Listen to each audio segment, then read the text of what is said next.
That's how much how annoying scripting can be. Hmm. And I'm not gonna take the time to do that. But if anyone wants to script for us, if anybody's a scripter that watches this, maybe you could get in on this project. Hmm.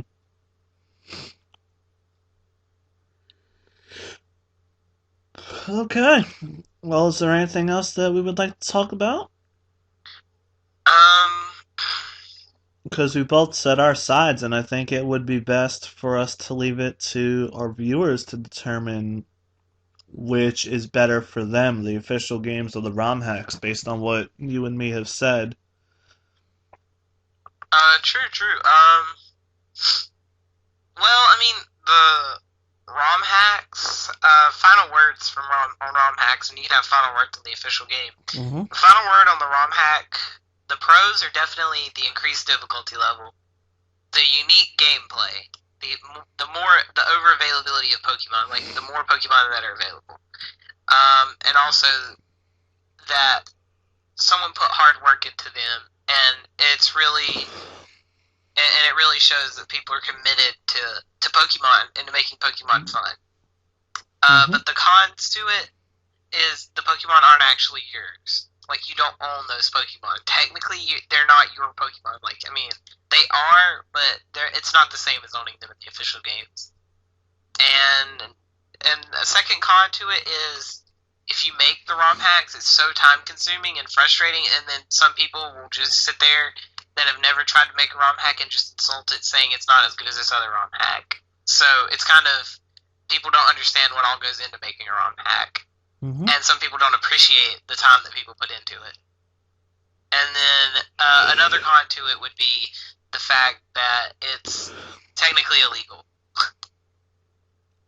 to change a game like Technically. that. It's technically illegal.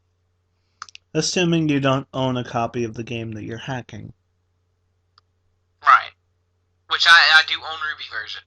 So it's not illegal for you. Right. But if you don't own Ruby version and play my game, it's illegal. Yes.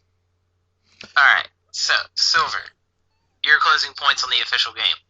Pros for the official games is they're definitely geared towards the kids, so it's at a good difficulty level for them.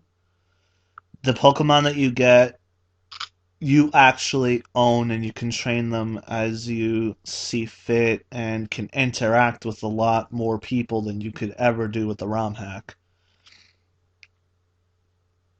The official games have, like I said before, the varying difficulty that you could make for yourself, like with the different challenges you can do, as opposed to with the ROM hacks where you have one set challenge level, which very much adds to the official game's replayability because you can play the official game so many different ways. You're not stuck with just having to use the same Pokemon just to progress. But the cons, way too easy sometimes if you play through it normally. You could beat a Pokemon game within a day if you're good enough. Remember my Heart Gold? Remember that when Heart Gold first came out? I was the first one in our Skype group to be done with it. It took me 24 hours, literally. Yeah. I literally had all 16 badges within 24 hours. Yeah, but that just goes to show you how easy Gold and Silver were generally. And right now on White version, I haven't even beat the Elite Four, and I'm up to 30 some hours. So I would say White version has White and Black difficulty level did go up. I will say that. Mm-hmm. But I think it's because of the lack of grinding. There is no verse seeker, so grinding is probably the more it's more difficult to grind. Mm-hmm. But And maybe that's the solution to it being too easy. But another thing is grinding is a staple of the Pokemon series. Grinding is something that people love to do. grinding is not just a staple of the Pokemon series, it's a staple of any RPG, really, Right. And for better or worse. without the ability to grind, it's kind of boring sometimes. Like, at some points, it's just kind of like, I don't want to keep playing this game because I can't grind. And the only way to grind is you have to wait for a shaking grass spot and fight tabunes. Because they offer over 1,000 experience each. And that's the only way to grind. It's not the only way to grind, it's just the easiest way to grind. Right, it's the most efficient grinding method. And that's kind of sad. That's how you have to grind. Like, to me, I think it should be more of, there's the ability to rematch trainers. Definitely, that's something the 5th generation took out that they shouldn't. But right now, we're talking about black and white again, and we're not on that subject. Yeah, we see what you did there. You jackass. I was trying to give my cons, and you go ahead and interrupt me and start talking about black and white again, you jackass. Alright.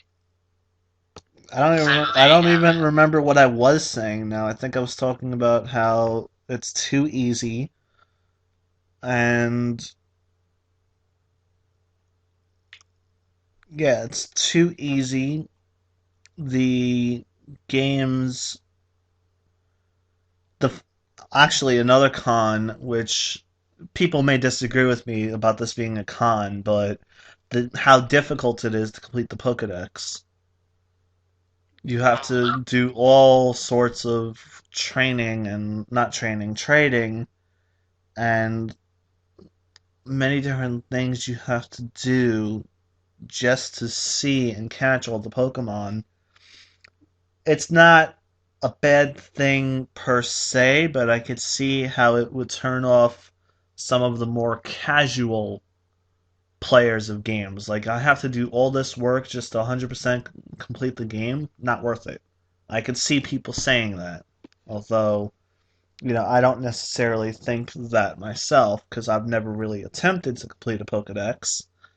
But, I have. I have completed a Pokedex, actually.